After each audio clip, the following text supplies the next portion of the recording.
Deux chemins divergeaient à l'orée d'un bois, et moi, j'ai choisi le moins emprunté, celui que personne ne prend, et c'est ce choix qui a fait toute la différence. Robert Frost, La route non prise. Ainsi commence le best-seller de Robert Kiyosaki, le livre Père riche, Père pauvre. Robert Kiyosaki, c'est un investisseur américain, homme d'affaires et conférencier, et ses livres se sont vendus dans le monde à plus de 26 millions d'exemplaires. Oui, vous m'avez bien entendu, 26 millions d'exemplaires. Pour connaître un tel succès, il faut avoir quelques bonnes idées. Alors justement, quelles sont-elles ces idées ? Première idée, si vous travaillez pour l'argent, vous ne serez jamais riche. L'une des leçons les plus importantes du livre est de comprendre comment utiliser au mieux son esprit et son temps pour atteindre le bien-être financier. La différence entre un candidat à la richesse et un candidat à la pauvreté, sa capacité à se poser les bonnes questions pour résoudre ses problèmes. Le salariat, par exemple, c'est une solution de court terme. Il me faut un salaire pour manger à la fin du mois. Un problème de long terme. Vais-je devoir travailler toute ma vie de 9h à 19h, 5 jours sur 7, dans l'espoir d'une retraite improbable ? Comme le dit Kiyosaki, un esclave même payé une fortune reste un esclave. Selon lui, la voie royale pour gagner son indépendance financière, c'est la création d'entreprise. Pourquoi ? Parce que c'est un projet qui vous met dans les bonnes dispositions pour apprendre chaque jour quelque chose de nouveau.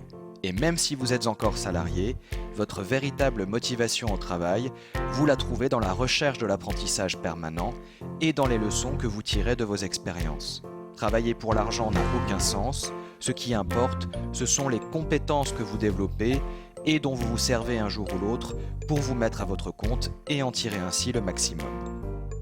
Deuxième idée, les riches deviennent de plus en plus riches parce qu'ils ont compris la différence entre un actif et un passif. Le système éducatif ne tient pas compte de l'éducation financière. Son objectif, c'est de vous permettre de trouver votre place au sein de la société de consommation. Vous suivez ainsi le schéma économique suivant: travail, salaire, consommation, travail. Autrement appelé rat race ou encore course de rats. Mais la véritable richesse, ce n'est pas combien vous gagnez, c'est combien vous parvenez à économiser. La course de rats est une image volontairement provocatrice qui reflète à merveille notre manque d'éducation financière.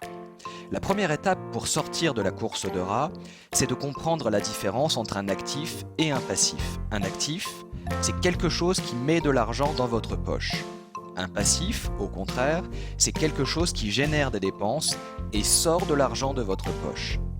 Les classes moyennes s'appauvrissent car elles ne savent pas faire la différence entre un actif et un passif. Évidemment, puisque personne ne leur a appris à le faire. Ce qui les pousse à acheter toujours plus d'éléments de passif sans s'en rendre compte. Un exemple, celui de la résidence principale.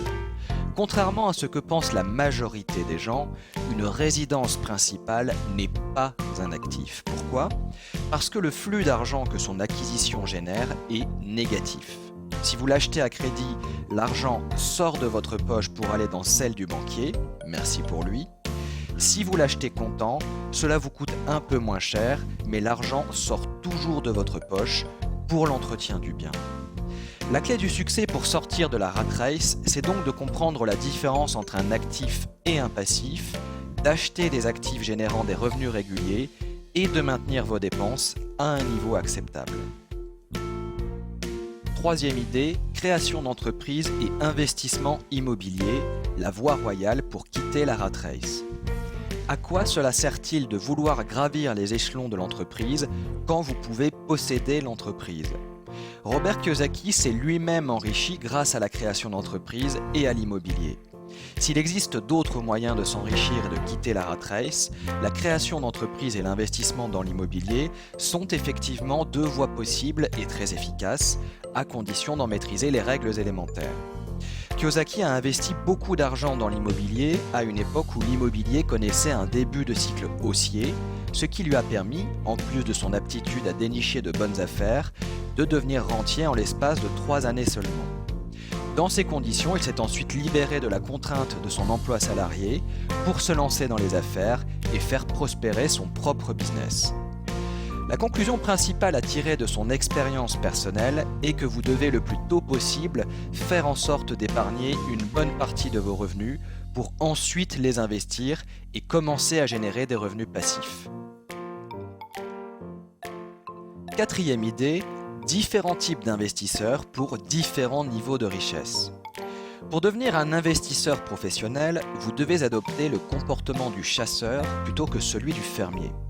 Bien que cela ne soit pas familier, le comportement du chasseur est bien plus proche de celui de l'investisseur professionnel, car il sait comment saisir les opportunités qui se présentent au bon moment. Robert Kiyosaki explique ainsi qu'il existe deux types d'investisseurs.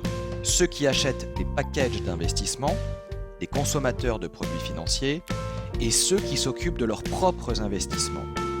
Les investisseurs professionnels sont ceux qui savent véritablement comment s'enrichir et développent des compétences dans des domaines tels que l'identification d'opportunités, la levée de fonds et le management.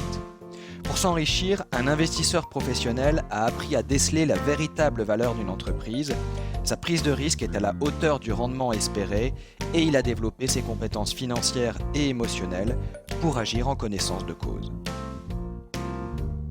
Cinquième idée, n'attendez plus, agissez pour gagner votre indépendance financière. Les 5 obstacles majeurs de l'indépendance financière sont les suivants: la peur, le cynisme, la paresse, les mauvaises habitudes et l'arrogance. Pour ne pas se laisser piéger, Robert Kiyosaki livre les 8 étapes clés de son plan d'action. Étape numéro 1, faire un bilan de sa situation actuelle. Étape numéro 2, être toujours à la recherche de nouvelles idées. Étape numéro 3, agir et s'inspirer des personnes qui vous ont précédé sur le chemin de la réussite. Étape numéro 4, se former en permanence et apprendre de nouvelles choses. Étape numéro 5, être proactif. Étape numéro 6, se promener dans son quartier pour surveiller les petites annonces immobilières. Étape numéro 7, voir grand. Étape numéro 8, apprendre de l'histoire. La liberté financière est un objectif de vie qui vous enrichira au sens propre comme au sens figuré. Prêt à relever le défi ? Alors si vous avez aimé cet épisode de l'EFP Radio Show, eh bien n'hésitez pas à cliquer sur j'aime. Et si vous souhaitez aller plus loin et bénéficier gratuitement de notre parcours de formation 7 jours pour gagner votre indépendance financière, eh bien il vous suffit de vous inscrire en cliquant sur le lien qui apparaît maintenant en haut à droite si vous êtes sur YouTube ou sur le lien présent dans la description de la vidéo juste au-dessus si vous êtes sur Facebook. Et je vous dis à tout de suite de l'autre côté. Salut!